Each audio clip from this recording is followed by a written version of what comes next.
Assalamualaikum warahmatullahi wabarakatuh. Bertemu di mata kuliah Algoritma Pemrograman 1 atau Dasar Komputer Pemrograman. Kita ketemu membahas ke subbab yang ketiga, yaitu notasi algoritmik dan bahasa C. Nah, di pertemuan ketiga ini kita akan membahas dulu berkaitan tentang notasi algoritmik. Baru nanti selanjutnya di pertemuan keempat kita bisa melakukan praktikum menggunakan bahasa C++. Oke, selanjutnya langsung ke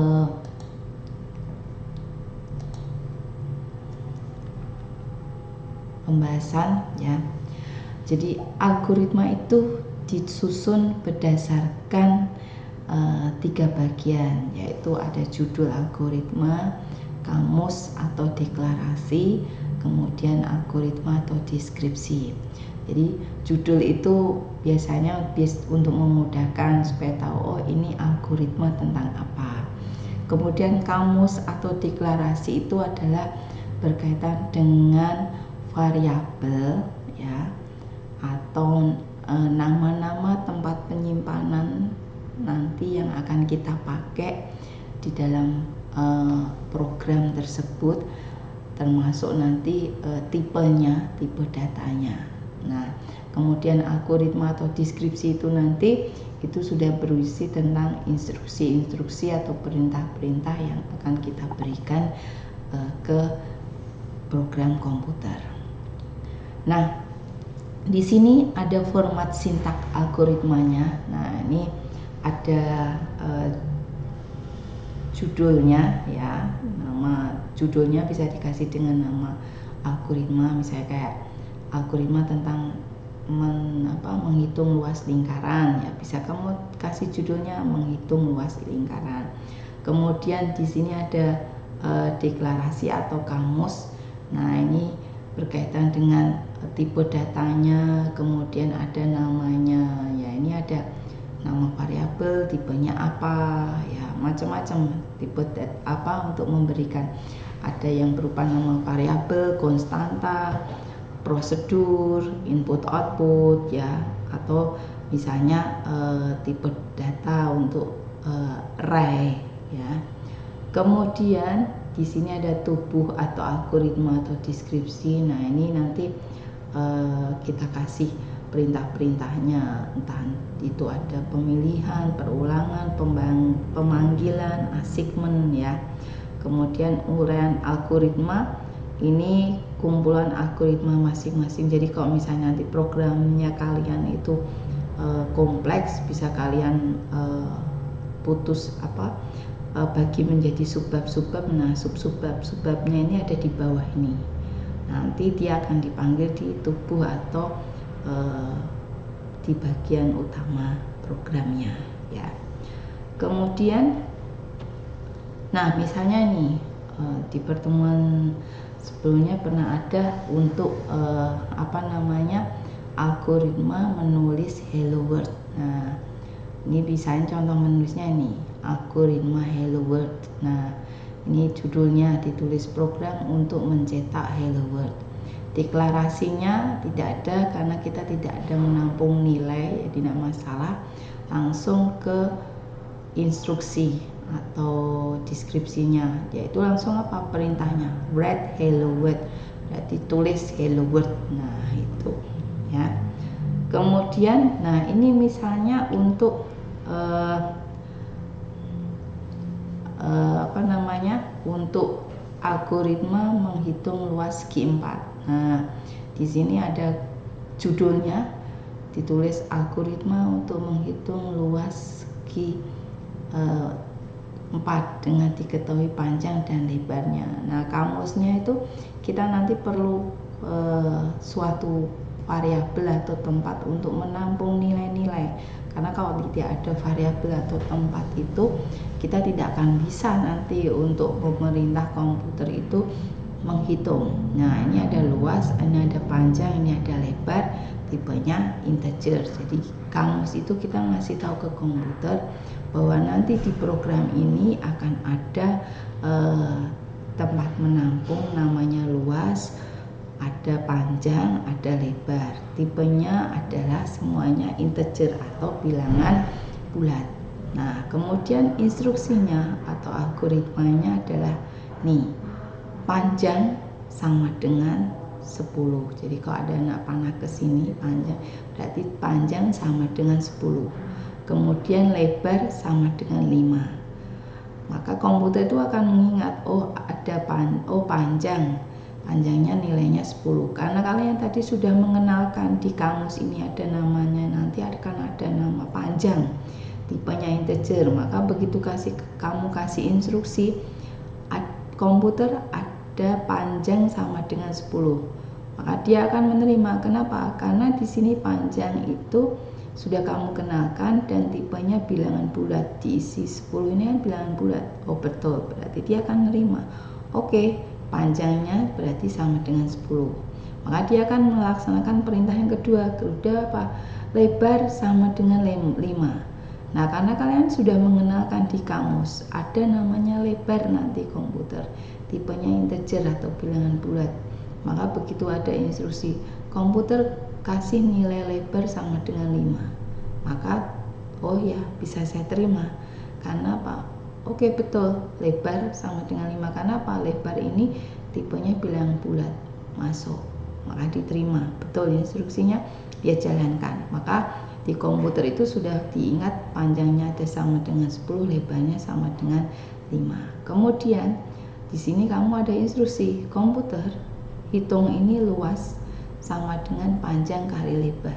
Nah, maka komputer akan langsung menghitung luas sama dengan panjang kali lebar. Oh, tadi panjangnya berapa? 10. Maka di sini adalah 10, kemudian lebarnya 5. Berarti luasnya sama dengan 50. Nah, begitu kalian tuh kasih perintah write luas, tulis luas, maka komputer nanti akan mencetak 50. Ya, itu. Kemudian, nah ini untuk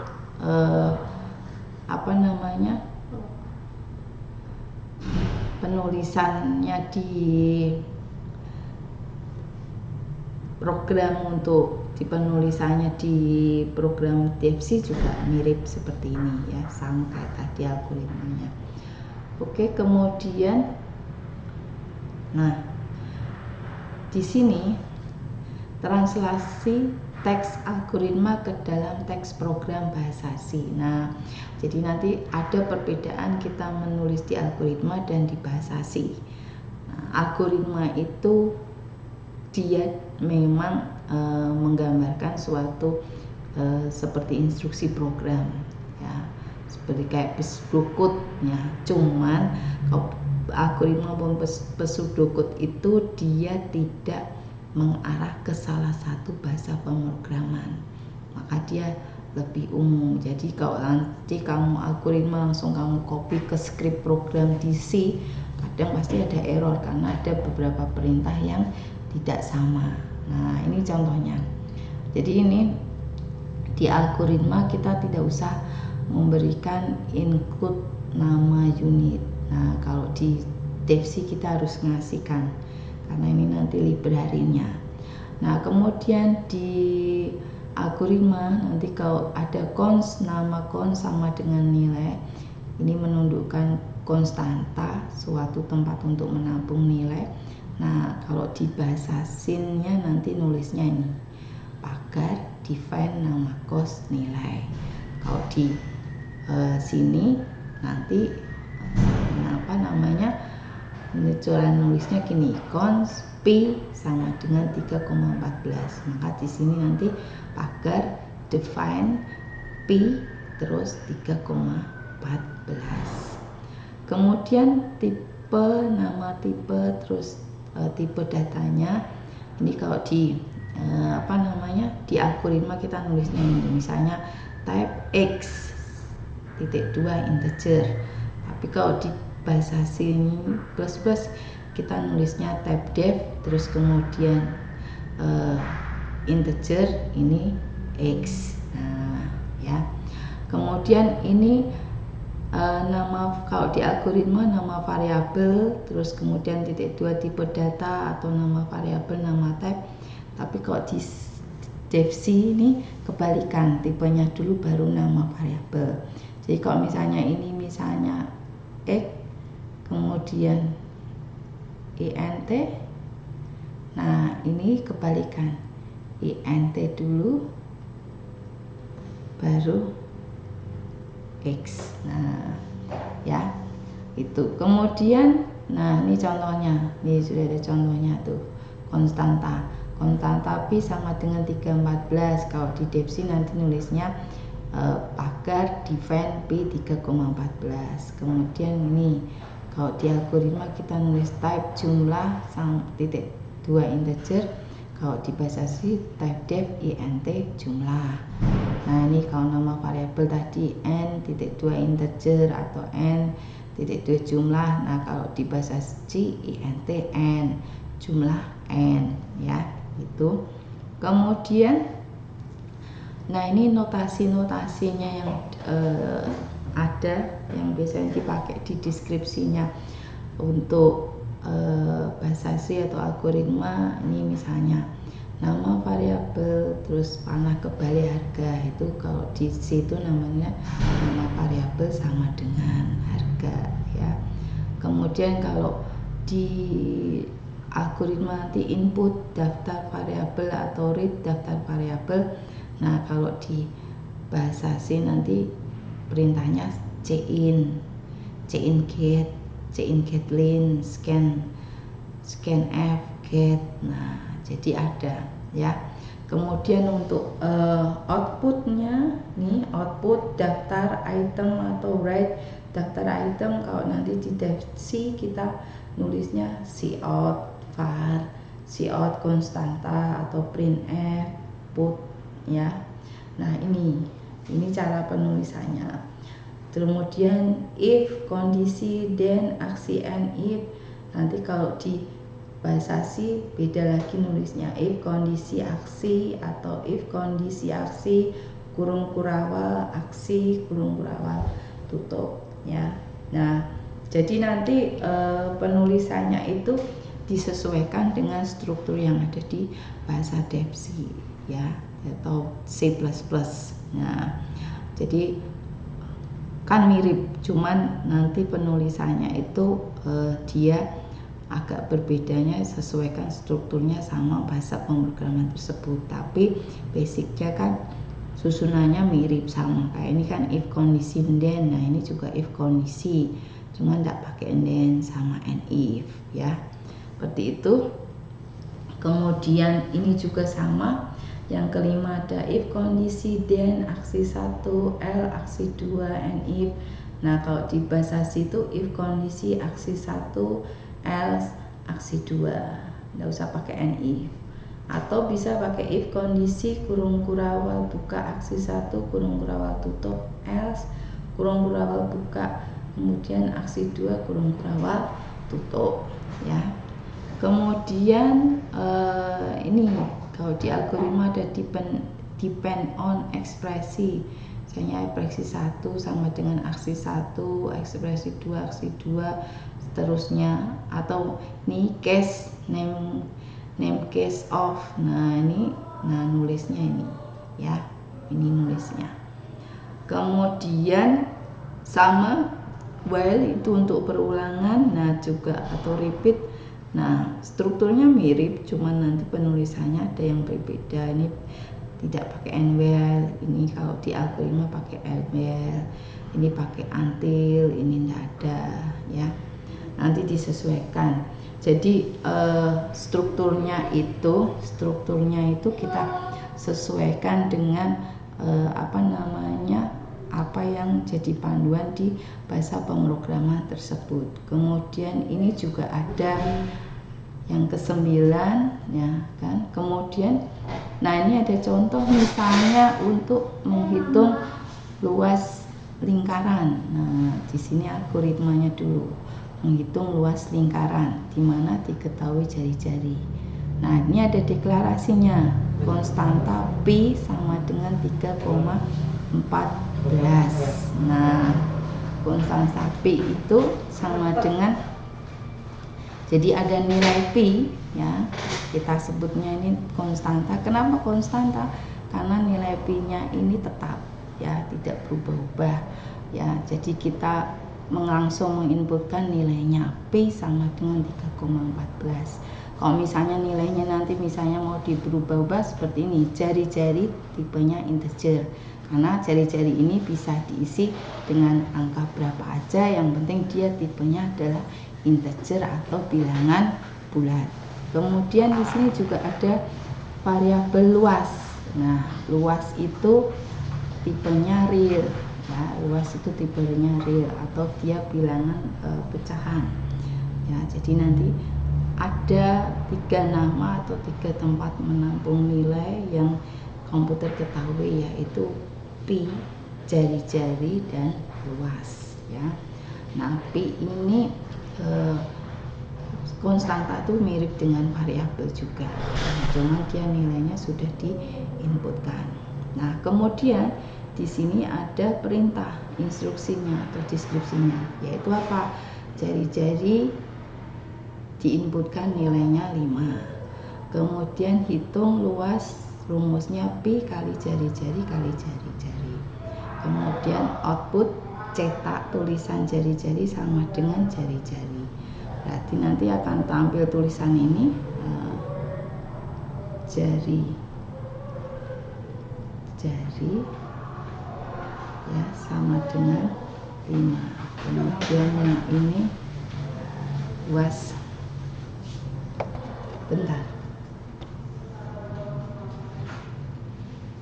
bentar. Jadi luas lingkaran ini sama dengan, berarti berapa? 3,14 kali 5 kali 5. Nah, hasilnya berapa itu? 3,14 kali 5 kali 5 itu berarti saya hitung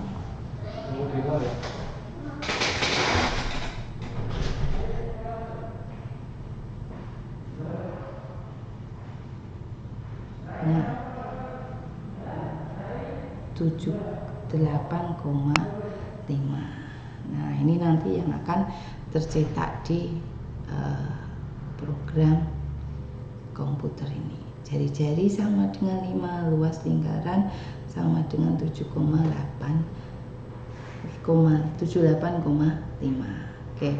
Nah, ini untuk penulisan di program menggunakan C++. Nah, di program C++ nya ini ada include IOStream, ini variabelnya, library-nya. Kemudian ini ada define Pi, tadi konstantanya Pi itu 3,14, sudah ada nilainya. Kemudian ini program utama ini dikenalkan, ada variabel R, tipenya integer. Kemudian ada variabel luas, tipenya float. Float itu bilangan pecahan tadi ya. Nah, kemudian R sama dengan 5. Kemudian luas sama dengan Pi kali R kali R.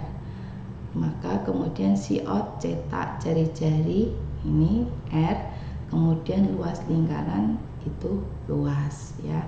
Jadi kalau kamu di sini nyebutnya R ya berarti rumusnya harus R. Kalau kamu di sini nyebutnya jari-jari berarti di sini jari-jari. Kalau kalian yang di sini nyebutnya INTR, sudah mengenalkan ke komputer R. Kemudian di sini kamu luasnya kamu tulis Pi bintang jari bintang jari-jari, maka komputer tidak akan menjalankan perintah ini karena pada jari itu tidak ada dikenalkan di sini.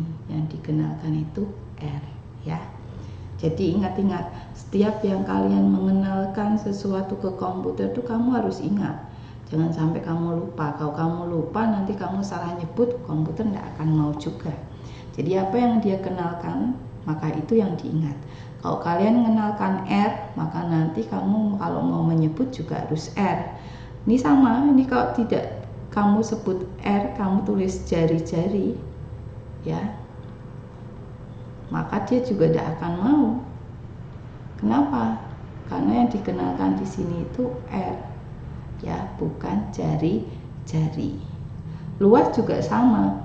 Ini kamu kasih luas, ya, tapi di sini kamu tulis tambahin luasnya, maka dia juga tidak akan mau karena yang kamu kenalkan luas, bukan luasnya, ya, itu ya. Kemudian ini sama, ada juga yang programnya menulisnya caranya seperti ini juga.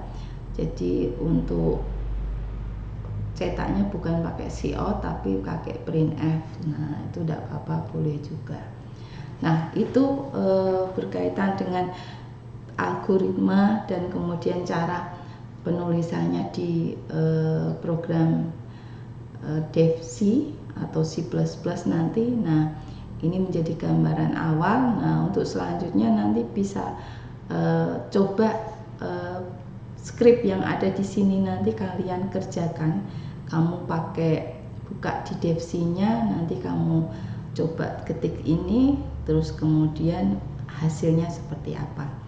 Nah, untuk selanjutnya nanti akan Bu Sri share video tutorial untuk mengerjakan menggunakan bahasa C++.